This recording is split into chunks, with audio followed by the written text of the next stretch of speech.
Uncommon is a production by Neuralle, a full-service digital agency.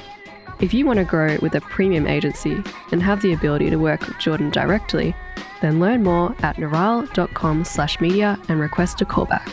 That's neuralle.com/media.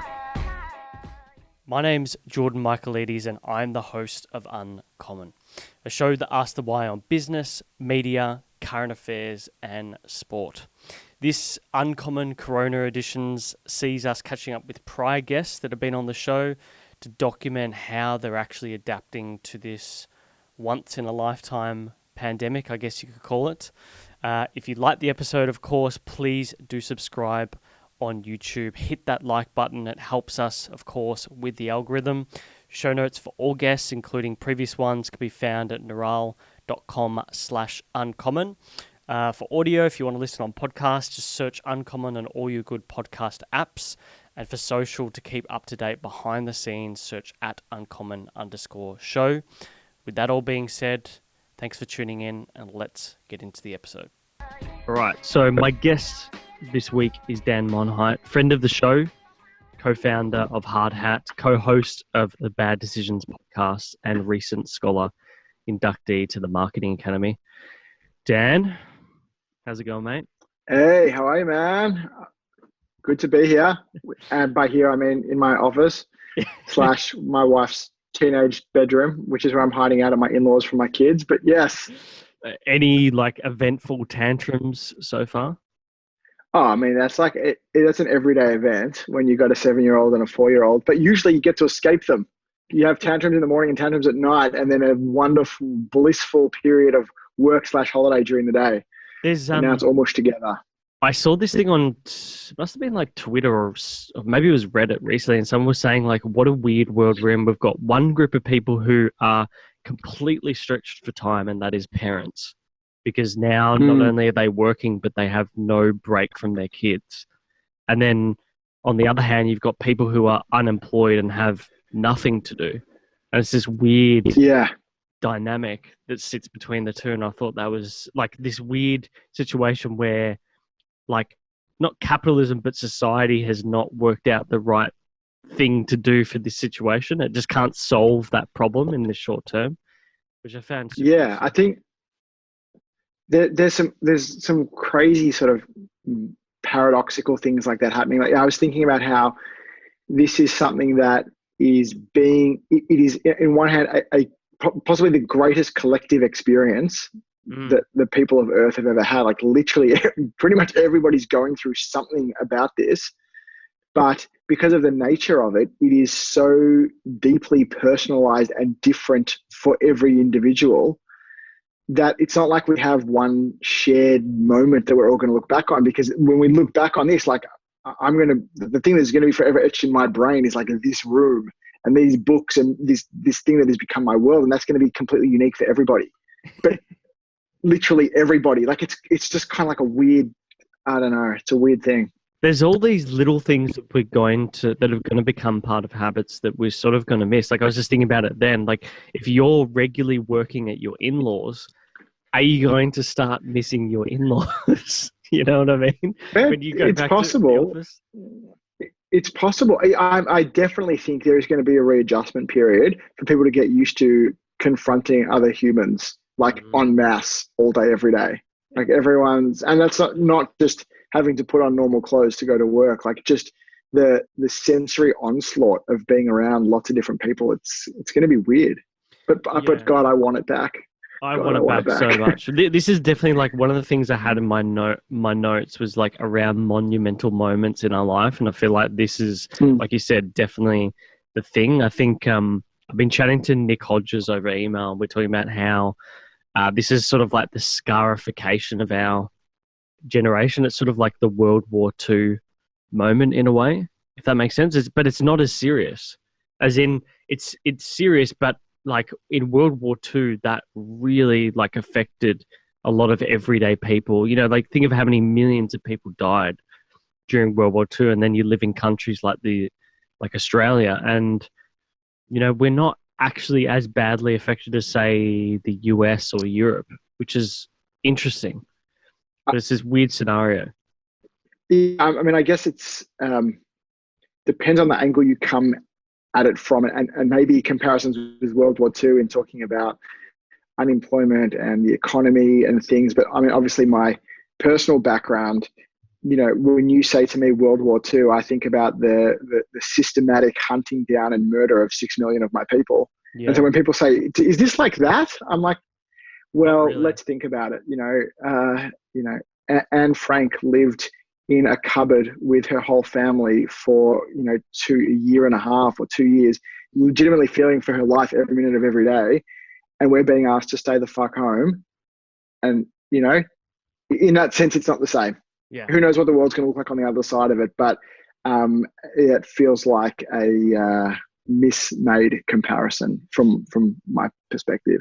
Yeah, we're always. I feel like humans are always looking for analogies, and maybe there is no analogy. Maybe it's just this is this thing, and we won't know till the end. Yeah, no, I think that's part of what is causing so much of the anxiety around it, is that there is no analogy. Like, there is literally nothing this individualized, this widespread, this impactful. Like, there is nothing to compare it to. We don't know how long it's going to go on for.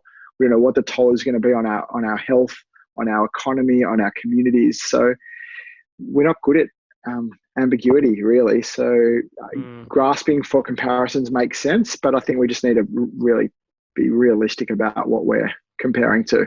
How have you I found, like, personally, when you talk about anxiety, it is weird. Like, I'm less anxious because I've actually got something that is real now, if that makes sense. But in that being said, because I'm moving so little in comparison to what I was previously, I'm less tired, and it's like affecting things like my sleep, but not in a bad way. Like, I just don't need to sleep as much anymore. Or, like, I've had weird scenarios where I just wake up at like 4:30 and I just feel like I've slept enough. Do you know what I mean? It's sort of, have you had anything weird like that at all? I mean, the whole thing's been really weird. Like, to get to the end of a day and to have literally just been staring at a screen for 8 to 10 hours on video calls, and to have got nothing off my to-do list, it's the whole thing's kind of, and to be, how can I be so exhausted? Like, I have literally not moved from this seat. Like, at least when you're in the office, even if you have a desk job, you're getting up, you're moving meeting rooms, you're talking to people. It is so easy to just be literally in the same 1 square meter for the whole day, and then to be so exhausted at the end of it has been weird. But I think we're renormalizing, and personally, and I think the agency, we're in week 3 of this already, and we're sort of probably a week or 2 ahead of where I feel like a lot of the conversation online is, and people are putting things in and they're working out how to look after themselves a little bit more, but it's going to take time. So when did you and Justin first started noticing or taking note of what was going on in China and therefore here locally? It's so funny because time is just feels like it's been a really weird concept. Jazz was saying this morning that this week has been one hell of a year, and it's only Wednesday. So it's probably easy to talk about, like, the conversations that were happening. So look, this Corona thing, and it's happening in China, and it's a bit messed up, but like, you hear about a lot of stuff that's happening overseas and you don't really think it has all that much to do with you in our naive little bubbles here. And then there was a particular Friday before everything went kind of nuts. So I don't know if it was 2 weeks ago, maybe 2.5 weeks ago on a Friday, where Jazz made the call and said, "Hey guys, I think that in the best interests of everyone, we are going to do a practice working from home day on Friday." And not going to lie, a lot of people thought Jazz is kind of loopy, like, work from home. Like, what are you talking about? Everything's fine. That was on the Friday. By the Saturday, I remember speaking to Jazz and saying, and at the end of Friday, we did our end of Friday all team meet up virtually. And it was like, cool, we'll see everybody on Monday. That was good. Good to know our systems and everything hold up. See you guys all on Monday. By Saturday, it was like, I don't really know if anyone should be going to work on Monday. By Sunday, it was like, there is no way anyone's going to work on Monday. And here we are 2.5 weeks later. And the thought of people still going into work is kind of nuts. Yeah. So it felt like we got onto things a lot earlier, but it was actually really only a day or two. Yeah, I feel like it was that Friday that you're talking about. I know the one. I just can't remember the fucking date. Lauren's got a diary where she's I been don't know. documenting this stuff, and I feel like that was when it really kicked into gear. But like Yeah. going back to that point, you know, chatting with Nick regularly, we were sort of paying attention to stuff in early Jan, and it's just sort of it was interesting how it really accelerated here locally. Yeah. I'm still like I don't have much tin stuff at home, so we just started buying, you know, a few extra items of tin food, and I thought, okay, you know, like people will buy out some of this stuff, and that's fine, and we'd have like, you know, a week's worth of food. What I didn't expect was the toilet paper. Yeah. It's But weird, hey? I'd read about it. I'd read about it in Hong Kong and Singapore and how there was these runs on toilet paper, and I was like, what are these Yeah. people on about? Like, what is this? Yeah. Shit? I know. And then you get trapped into the thing where it's like, well, I'm not going to be part of this madness, but also I'm not going to be the one guy that didn't want to be part of this madness and now doesn't have toilet paper. Yeah. So it's damned if you do, damned if you don't. You know, being that sort of, you know, you're talking about that Friday testing work from home. We're sort of in this industry where we can survive working from home. What's sort of been the most dramatic changes for you? Because you're a guy that oftentimes when you come in for podcasts, you've come from a sales meeting, and so your bread and butter is meeting with clients a lot of the time or managing people. Yeah. So how has it impacted you in your day-to-day work? Yes. So, I mean, if I just answer slightly more broadly, if I think about the agency, so agency life, there are sort of makers or craftspeople, like people who actually spend a lot of time doing deep work. So designers, art directors, copywriters, programmers, you know, and for those guys, getting long chunks of uninterrupted time is wonderful, something that they are often denied in a modern working environment. And from a delivery perspective, a lot of what we're doing is more efficient than it's ever been, and the level of work and creativity and thinking coming out of the agency at the moment, I'm flabbergasted. Like that part of the agency is not in survive mode. That part of the agency is in thrive mode. The other half of the agency, who are the people who are not necessarily making things, but they're facilitating stuff. So like client service people or guys like myself, it's hard because I get my energy from walking around the office and seeing what guys are working on and catching up with people and saying, how did that presentation go? Catch me up on where this idea is at. Where are we going with this campaign? What's the vibe over at client XYZ at the moment? Like that's how I get my energy, and it's how I keep my finger on what is going on in my agency and in my clients. And so not being able to just do that is hard. And while I wouldn't necessarily consider myself an extrovert, I think I'm an introvert that can pretend I'm an extrovert when I need to. The complete lack of face-to-face direct contact, I'm struggling with. It's really hard, and I'm like really enjoying dashing out to get a coffee from an acceptable social distance from my barista once or twice a day, just because it's another person I can just talk to and not look at through a screen, which sounds pathetic and weird, but anyway, yes.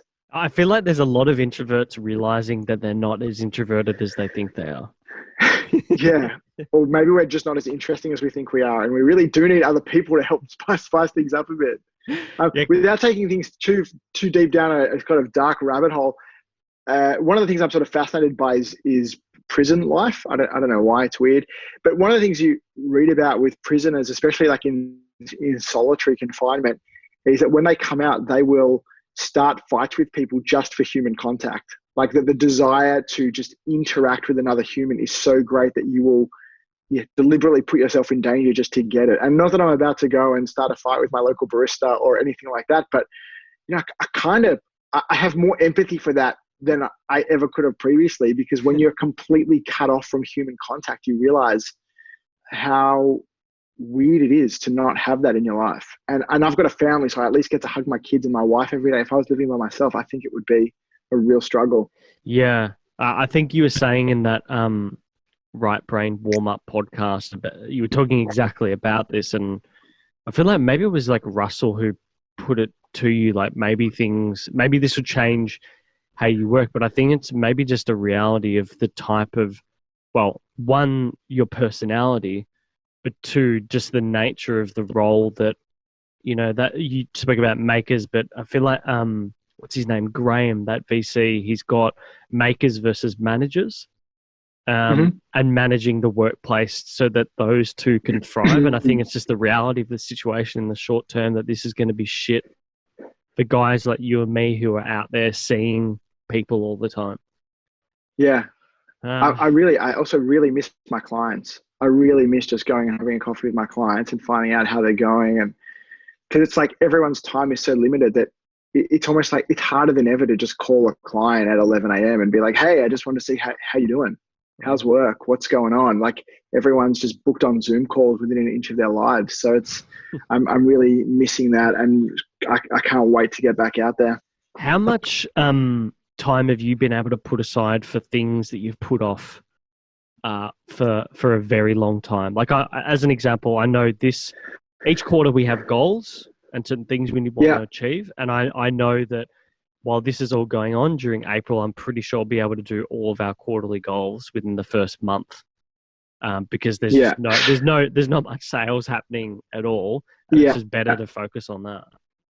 So it's funny. I mean, we talk about that sort of dichotomy or polarization of what's happening in the world. So like, I've got a really good mate who's a barber, runs Get Shorty barbershop down in Geelong. His name's Mike, absolute legend, great business. He's done so well for himself. Like he's shut down, right?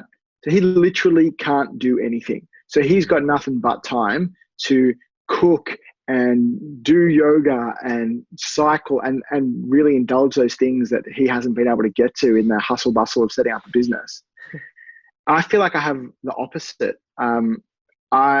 Because even if we go into complete hibernate mode, like I still got, 35, 40 people. I feel a deep responsibility to keeping not just employed, but enthused and energized and thriving. And that to be able to do that in this environment is so much more difficult than it was 4 weeks ago.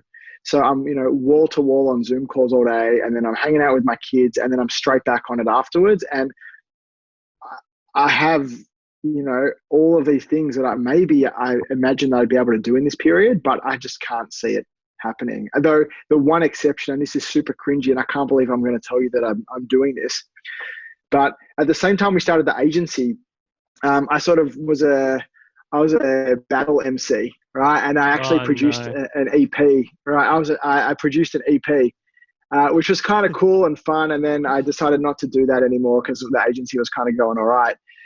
It's been 15 years, and one of the things that's happened on our Monday Zoom calls is it's musical Mondays now. So somebody like prepares something to, entertain the group with on a Monday morning. And it's been 15 years, and next Monday I'm up, and I got to tell you, I've opened up my rhyme book for the first time in 15 years. And I can't believe how much I enjoy it. And it's going to be so cringe. It's like, it's proper white dad rap. Nice. And I'm a proper white dad, but I've enjoyed it more than I'd like to admit. Are we going to see some of that on the Bad Decisions podcast? Like a little bonus round? Definitely not. Definitely not. That will not be happening. Let's jump to Hardhat. I know we were chatting before this. I was saying for us at Neuralle that, we're a much smaller agency and everything's pretty much dropped to zero. The only thing that really exists, like, all the physical projects like video, podcasts, etc., are just out the door. Let's park that for 2 months, not happening. And everything is digital based. So a lot of people talking about streaming. We're lucky that we've got some regular podcasts, some video editing, some email, web design here and there. What's the impact been like for you guys on the business?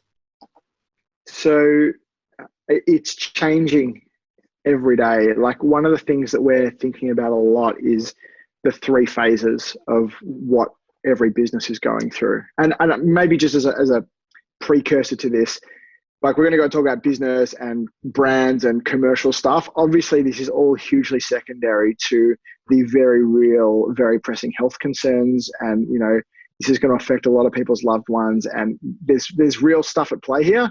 And I'm not saying that how brands are selling more products is in any way or means more important than that. But that's the world that I'm spending my day to day in, and that's what we're talking about. So yeah, in terms of thinking about how brands are getting through this period, we're sort of thinking about the 3 phases that we're going through. And so, the first one is crisis phase, which is just holy fuck, the whole world is on fire.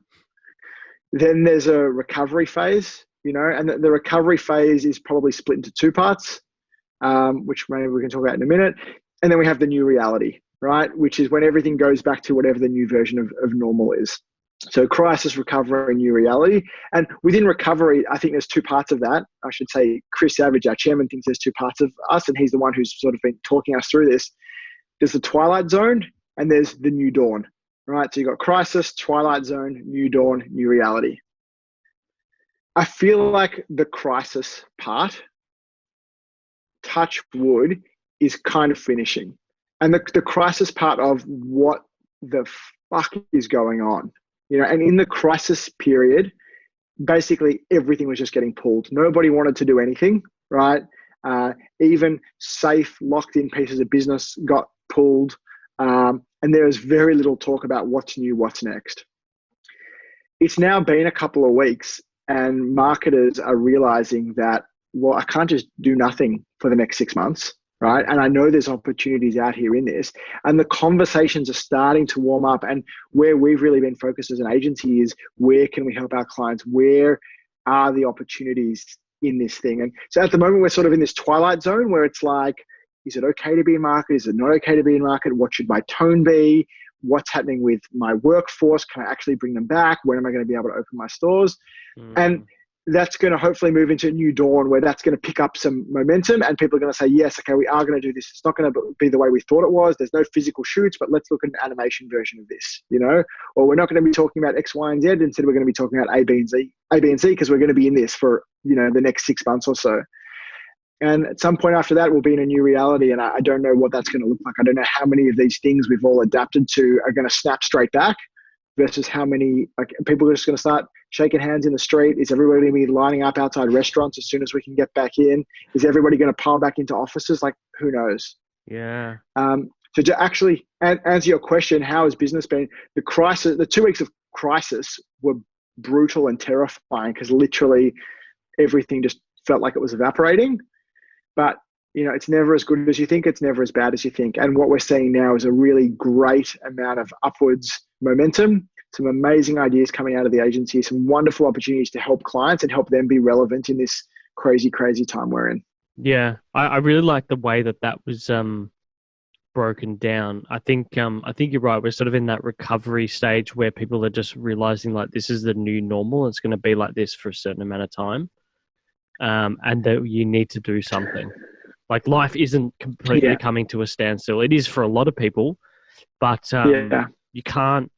What are you going to do? You've still got mouths to feed. You can't just stop doing everything. So.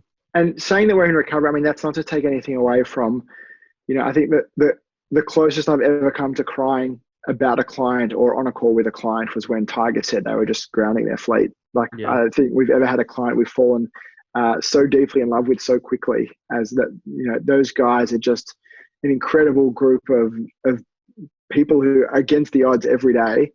And, as you can see, the world shutting down and the aviation industry being shut down, it just became obvious that this is what's going to happen next. And, those guys are still, I'm sure, very much in crisis and working out how they are going to get through the next phase. And there's lots of retail and hospitality businesses that are probably still in that phase as well. Yeah, there is definitely certain industries that are more impacted than most: travel, hospitality, all that sort of stuff.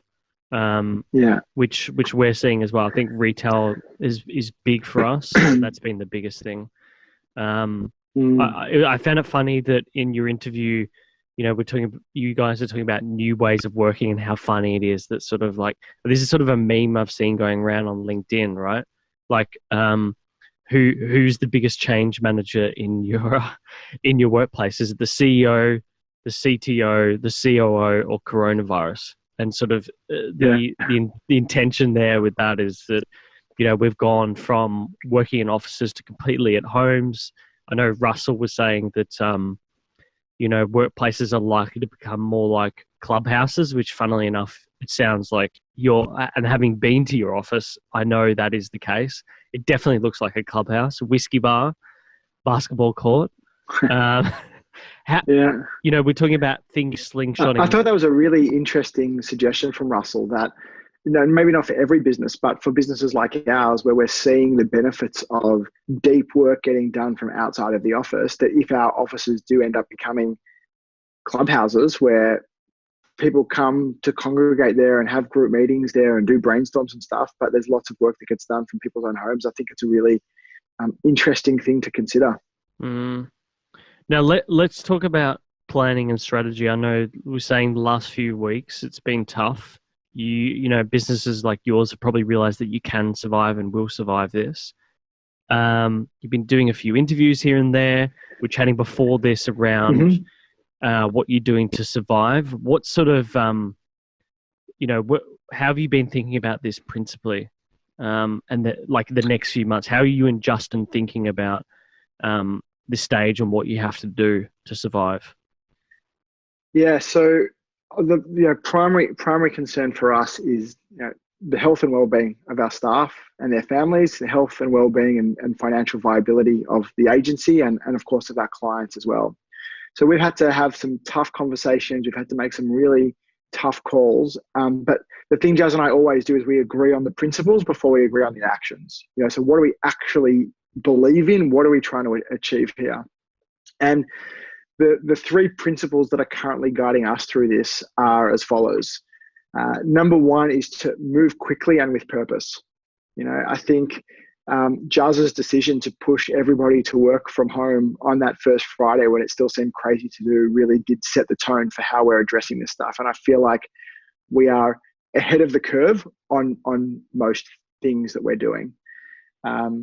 If you research or watch documentaries about any sorts of crisis or disaster situations, hesitation is usually what kills people. Stopping to wonder whether that tiger is actually going to get me or not, or whether this boat is actually about to capsize, that's what kills you. So you have to move swiftly and with purpose. And thank God that I have a business partner, because one thing I found out about myself in this environment is I'm actually not a very good crisis guy. I can do good work, but I need time. Jazz is in crisis. Jazz just knows what to do. So number one is to move swiftly, move quickly and with purpose. The second principle is doing everything we can for everyone we've got. And that is about saying that a little bit of pain across the entire organization is preferable to a lot of pain for a few people and no pain for everybody else. So in the way we are thinking about how we get through this together, it is about how we get the whole team through, not how we get a small group of chosen people through. So we are doing everything we can for everyone that is currently, in the lifeboat, as things often get referred to. So move quickly and with purpose, everything we can for everyone we've got.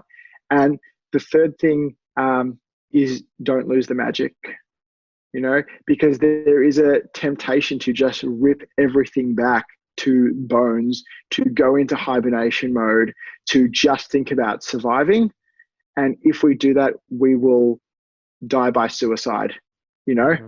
We are thinking about how we maintain the momentum that we have had, how we keep the team energized, which they've just done such an amazing job of doing, and how we keep pushing to actually come out of this better and stronger than we were when we went in. And it might seem morose to say, but this could be the global pandemic that catalyzes and not defines our agency, but I think this is actually going to give us a huge surge forward, the way we are preserving and even enhancing the magic of what we do and how we relate to each other and the kindness and the humanity we're showing each other and the way we're supporting each other. And it's humbling to see what the team is doing.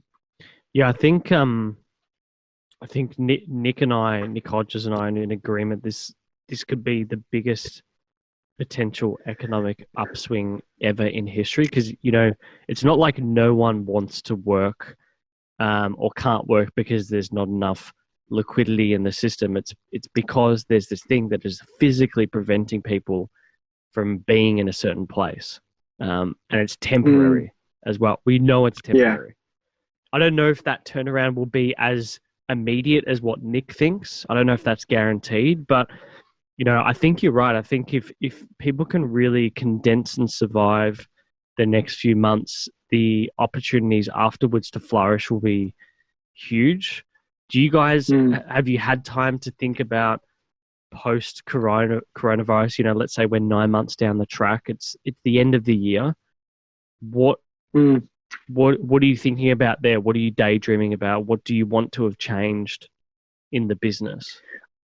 I mean, to be honest, we probably haven't given ourselves that luxury. We're sort of 2.5 weeks in, and I've spent every waking minute thinking about getting through the next day, the next week, the next month, and getting my clients where they need to be. This is the time in history when there's a huge opportunity for us to really show clients the value, to be taking proactive ideas, to be one step ahead of what is and isn't the right thing to be doing in this environment. So we've been so focused on that I honestly have not spent 2 seconds thinking about what October is going to look like, because who knows. But I can't tell you, I'm looking forward to being back around the people that we have fought so hard to get on as staff or as clients, and spending less time staring down the barrel of my laptop.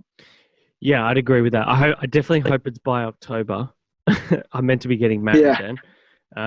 Yes, so. We still can. Just it's going to be much cheaper to cater than you might have anticipated. That's for sure. That's for sure. We were chatting before this about the industry as a whole. I'm curious as to how much you're speaking to colleagues on a day-to-day basis. We were discussing that when you and Justin first started out, it was before the GFC, and very much like Lauren and I, you sort of didn't really notice it because you were such a small fish at that point in time that, these big economic changes don't affect you as much as, say, when you have 40 to 60 staff. What have you seen across the industry? What do you see being the biggest changes, across the space in the next 18 months? So, I mean, as agencies, we exist as agents for our clients. So our success is inextricably tied to the success of our clients and the success of the economy. I think we're a barometer. The way agencies go is a barometer for how the economy is going. So there's obviously going to be carnage. I mean, and there already has been. I think one of the things that this crazy pandemic has done is it has accelerated so many things that were already kind of ticking up. Yeah. So if you think about the momentum towards a cashless society, the momentum towards e-commerce, the momentum towards delivery services in a gig economy, to remote working, all of those things have just had more progress in the last 2 weeks than they've had in the last 10 years, out of necessity. And so I think the same is true in our industry, where there has been a move to less big fat retainers, less massive all-encompassing contracts, more agile ways of working, more commercially proficient operating models. And I think this is absolutely going to put a rocket up that. And there are certain smaller, often independent agencies that are better equipped to deal with this stuff. I mean, for us to get everybody working from home, it literally took a message on Slack to say everybody work from home tomorrow, and everything's there. Everything's cloud-based, is literally no problem at all. There are giant global agencies now still working out how to get people access to client files on servers located. It's just so. I think a lot of us have been accidentally on purpose putting in the work to prepare for a situation like this without realizing it for decades. And there's going to be a huge, huge shakeout. Yeah, it's so funny that you mentioned the client files thing, because I feel like, just chatting to staff at other firms, your bigger Big Four agencies or subsidiaries of them, you know, there's been a common thread around shared files, which I find hilarious. I'm like, I just can't believe that so many people aren't using Google Drive or Yeah. Dropbox or anything like that. Yeah. Yeah. Anyway. So I mean, one of the things that has been amazing. So Slack, Google Drive, all of that stuff we've been on for years now. But one of our big process, a lot of our big processes involve lots and lots of cards being stuck up on a physical wall along a basketball court, and it's been amazing to see the guys from the office from their remote offices lead the charge in finding interesting new pieces of software that effectively let us do the exact same thing remotely. So yesterday the guys put a roadmap together. So a roadmap is like a big wall of ordered cards to scope out a 6-figure project, which usually takes a bunch of people in the basketball court for a couple of days to do. Like they did this all online in a piece of software, I think called Miro. Miro they used to do it, in half a day yesterday. It's unbelievable. It's not just a digital replication. It's actually an enhanced version of what we were doing. So very, very cool. Yeah, we made the move probably a few weeks beforehand to Monday.com. That has changed. Like you said, that's accelerated what we've done in a very short period of time. And I've been amazed by that. Like just moving little things away from static ways of doing things has been immeasurably beneficial, I think. I feel like a lot of people have had that too. I was going to say putting in things like software almost overnight. Obviously, it's easier for smaller organizations like us and these big monoliths. But I have felt that in this new world, there are only two speeds that things happen at. One is insanely fast, and the other is insanely slow. So there are so many crazy creative things just bubbling up every day, like that right brain warm up that you referred to earlier as an initiative by Alex Widelton, who's published a book with Russell Howcroft called The Right Brain Workout. It's all about getting Australia and the world to be more creative and tap into their right brain more. And Jaz and I are partners in that venture as well. It's very, very cool. Alex had this idea that I want to do this right brain warm up. It's like a 30-minute quiz show. We'll get some creative people on, talk about creativity. And 2 days later, the first episode's published. I'm working with my umbrella at the moment on 7-minute masterclasses. The idea was born last week. First episode's going to be published tomorrow. Like things are happening at insane speed, or they are just taking forever because everybody is on Zoom all day. So I feel like if you can't get an idea that you can execute in a day, don't think it's going to happen in less than a month. You must be asked questions regularly at the moment by clients, by people through interviews. I'm sure I've asked one of them now, but what's the question you're getting all the time that's pissing you off the most? You know what? Maybe nothing coming to mind says I'm not really getting that pissed off. Everyone's asking about how's working from home going and how is it managing with kids, but it's a fair question. Everyone's dealing with their own reality, and it's hard. God, whole new level of respect for the whole world, honestly, enduring this. Yeah, I'd agree with that. So do you reckon we're going to go back to shaking hands on the other side of this? Well, it's funny when you were saying that. I'm thinking that a lot of that social stuff is going to take time. Like we, probably but the weekend before everyone started losing their shit on the Friday, where we knew and a bunch of friends who were also very on top of the data were had completely shut off catching up with people. And I just noticed then in those friends that they would not even go for a walk with us, let alone catch up for a drink or anything like that. And so I feel like those sort of things take a long time to redevelop. First it'll be maybe going for coffees or going for a walk or whatever. And then over time, people will sort of get used to the hugging and kissing and so forth. Maybe with family, it'll be different, but friends, it's going to be weird.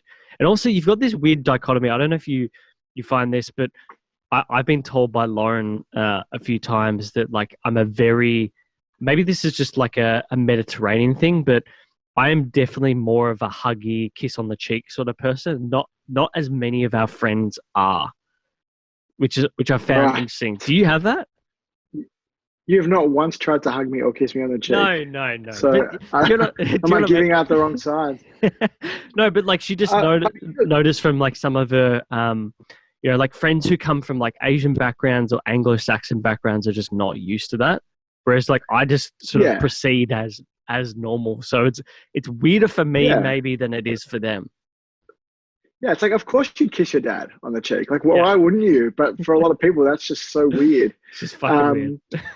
Yeah. I mean, I really have no idea because half of me completely agrees with what you're saying, that it's going to be this sort of slow period of getting back to normal. But I also look at how quickly it has changed now. Like when you go out of the house now and it's like everybody's got a giant hula hoop around them and no one's touching. And this has happened in 2 weeks. Like we've completely adjusted our social norms within 2 weeks. And so I just wonder when this is finished, within 2 weeks, is everything just going to go back, or are we going to have all this sort of mental scar tissue about not getting cooties from anyone? Yeah, it'll take time, that's for sure. I don't know. It'll definitely take time. I did notice this the other day. I was in Paran and like people were trying to, like it was like borderline ridiculous. I remember walking down this path through this park in Paran, and I'm on the very edge of the path, and there was this lady walking towards me, and she actually waited until I came up to this area, and there was like a seat with a bit more concrete, so she could go on that bit of concrete. And I'm like, what the fuck? We're already like 1.5, 2 meters apart. What's wrong with you? But some people should have just sneezed in her general direction.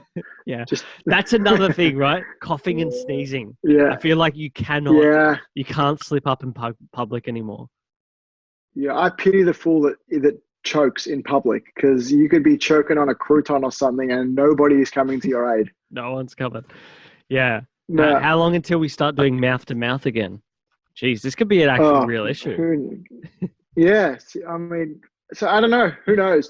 We do tend to forget things really quickly as well. So it's honestly, half of me thinks that everything's just going to go back to, because even if we've been doing this for 6 months, we've all been doing it for our whole life, the opposite for our whole lives before this. So anyway, who knows? It'll be really interesting to see where we all land on the other side of it. I've started writing like sort of this, creating this sort of marketing journal around principles like this. After you gave me this old chestnut, Predictably Irrational, great book by the way. Yes. Writing down these sort of key ideas and like what are the biases that underpin them. So this is going to be one of those things that when I look back on it and write about it and think like, what is the cognitive bias that sort of defines this? I want to jump into some rapid fire questions that we're going to be asking all of our guests to see what they're doing during this quarantine period. So first one for you, what's been, how are you establishing some sort of routine in the morning and evening? So, I mean, I'm trying to keep it as close to normal as usual. So, still getting out for a ride or a run or some yoga or something while they're still letting us outdoors, which is good. Actually, took my son out for a run this morning. He's only 7, and not to just derail things because we're obviously wrapping up, but I do feel really bad for the school-age kids at the moment who are just at home kind of doing nothing. So anyway, still exercise routine in the morning, get an hour with the kids before the day starts, go off into the study or my in-laws' house, get some work done, try and get out for some pockets of fresh air. And then same thing at night, devices away for an hour, hang with the kids, and then back online. So same. Okay, so exercise, you're riding, running. What's been the must-have stock-up item for you? What was the thing you freaked out about the most when it wasn't available at Coles? Do you know, I had so little responsibility for the supermarket shopping in my house that as far as I know, there is just a magical genie that puts orders into Coles online or goes down to the shops and just comes back with stuff. So like for me, as long as I can get my coffee in the morning, I'm a pretty happy camper. There seems to also be a lot of cheese in the fridge at the moment. I'm not sure why that is. And my wife has really taken to drinking wine more so than ever, which, good on her. It's an interesting time though. Yeah, we've stocked up on a lot of bar items, and all of a sudden we have barflies. So I think it comes with having the alcohol there. Yeah. It's like it's like Lauren's like, where the fuck have these things come from? And I having been in hospital, I can only say that maybe it's just, they come in the box with the whiskey or whatever else. Must be that. The only way to find out is you're going to have to drink all the booze and then see if they're still there. Yeah, it's a good point. All right.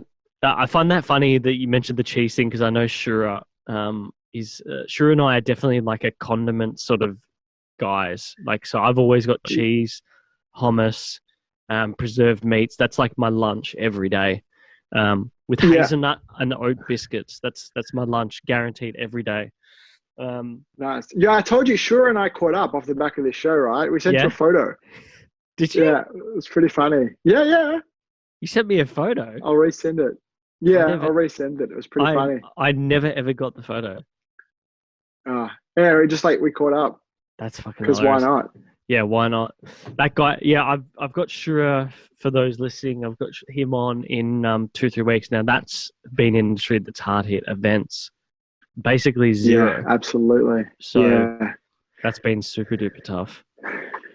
All right, last question for you. We're all sort of on Netflix at the moment. What have you been watching in particular? So wife and I just started season 3 of Ozark. Okay. Ozarks, whatever it is, which is pretty good. I don't know if you caught any of that. Yeah, we're on like episode 2. Season 3? Yeah. Yeah, it's good. And I just started watching a little 6-part documentary with my son. It's called, I think, Basketball or Nothing. And it's about this like really poor part of America where there's a bunch of sort of Native Americans living there, and all their sort of schools and communities. And it's about a high school basketball team, a documentary about a high school basketball team that's trying to make the state finals. I've seen that. I've seen the trailer for that.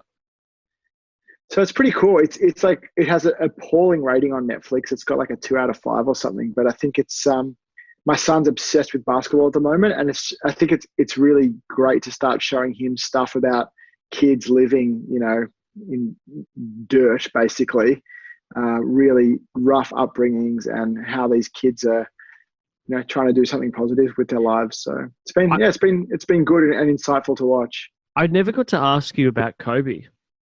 Like, how did you react to?